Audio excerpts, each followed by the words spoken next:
The way to right wrongs is to turn the light of truth upon them. Ida B. Wells. A woman is like a tea bag. You never know how strong she is until she goes in hot water. Eleanor Roosevelt. Historically, Christianity was used as a means to justify the subjugation of women and non-European peoples. The religious zeal has both positively and negatively impacted society and cultural norms. Unfortunately, domestic violence and other such practices were widely supported. Husbands and fathers had ultimate control over their wives and daughters. In the early colonial days, ideas such as Republican motherhood, which later morphed into the cult of domesticity, taught that a woman's only role was to raise her children to be positive role models in society. With the developments of the Second Great Awakening, individuals such as Susan B. Anthony, Frederick Douglass, and Harriet Beecher Stowe began to question the morals of slavery and the treatment of women. When slavery was abolished through the 13th Amendment and African American men gained legal rights through the 14th and 15th Amendments, women felt betrayed. Individuals like Elizabeth Cady Stanton and Anthony were upset over how women's suffrage was overshadowed by the abolition movement.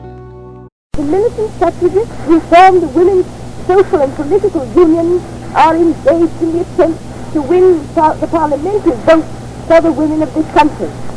As the United States moved into the early 20th century, women's roles continued to shift as industrialization took hold in more parts of the country. More and more women entered the workplace. Labor unions such as the International Ladies Garment Workers Union organized women who worked in sweatshops. This period was known as the Progressive Era, where the federal government took a more active role in trying to reestablish power and return it to the hands of the people. As the progressive movement took shape, the National Women's Suffrage Association, led by Carrie Chapman Catt and Anna Howard Shaw, worked for not only the 19th Amendment, but also other legislation for equality.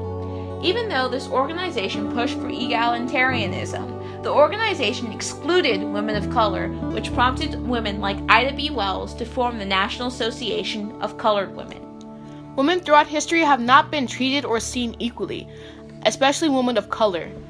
Collectively, women have endured many trials and tribulations, but one of the major problems today is the wage gap. Women in the workforce are mostly known for not earning as much as men, or earning 77 cents for every dollar earned by men. The organization, Institute for Women's Policy Research, or IWRP, states that regardless of the level of qualification, jobs predominantly done by women pay less on average than jobs predominantly done by men. In addition, women on average earn less than men. According to the organization's Center for American Progress, researchers estimate that a portion of the overall gender wage gap can be attributed to factors such as occupation, differences in hours worked, and time spent in the labor force.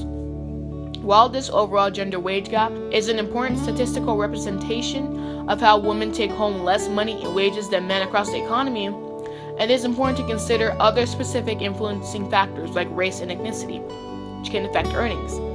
When examining the wage gap for women of color, however, it becomes clear that on average, women of color experience a much greater wage deficit than white women do to white men. For women of color, the explained factors that contribute to the wage gap are often different from those of white women due to the fact that women of color frequently work in lower paying jobs and work fewer hours. Across the board, women of color are more likely than white women to be shunted into the lowest earning occupations in the service sector and in sales and office jobs. This trend is particularly pronounced for Hispanic women. Among working women in 2014, 62% of Hispanics were clustered into just two job groups, service and sales and office occupations. This is compared with 57% of blacks and 44% of Asians in the same job category.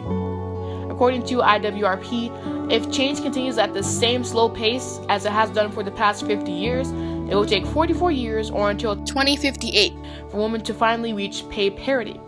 For women of color, the rate of change is even slower. Hispanic women will have to wait until 2248, and black women will have to wait until 2124 for equal pay. Myths versus facts. Myth. Women tend to choose lower paying careers than men.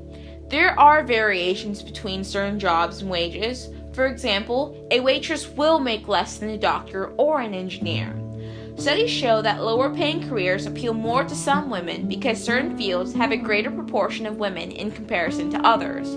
However, the fact of the matter that certain careers, on average, have lower pay ranges, such as pediatricians, is a problem. Researchers show that when women enter male-dominated career fields, pay drops. Also, male-dominated industries, including mining and fishing, employ less than 25% women. According to the National Organization for Women, or NOW, upon college graduation, women who had similar education and experience made 82% of what men earned. In this case, education is not the solution to fixing this problem, especially for women of color. Today, Black women are the most educated group in the United States, but are still consistently paid less. Myth: the Lilly Ledbetter Fair Act did solve the wage gap. In 2009, former President Barack Obama signed into law the Fair Pay Act, which reversed the original Supreme Court's decision in Ledbetter v. Goodyear case.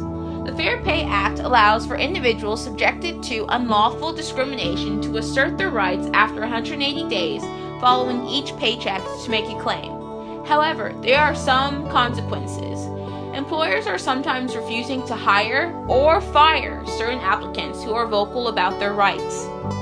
Myth: women are paid less because they choose to be mothers. Women who have children in comparison to other women workers are perceived as more emotional and less committed and dependable. The US is the only wealthy country that does not have paid maternity leave. In Europe, for instance, governments encourage families to have children by offering prenatal incentives. France offers tax and transportation rates, child and health care benefits, while Sweden offers 18 months paid maternity and paternity leave. Our federal government does not offer these same amenities, such as paternity leave, because it is not socially acceptable. I raise up my voice, not so I can shout, but so those without a voice can be heard. We cannot succeed when half of us are held back. Malala Yousafzai.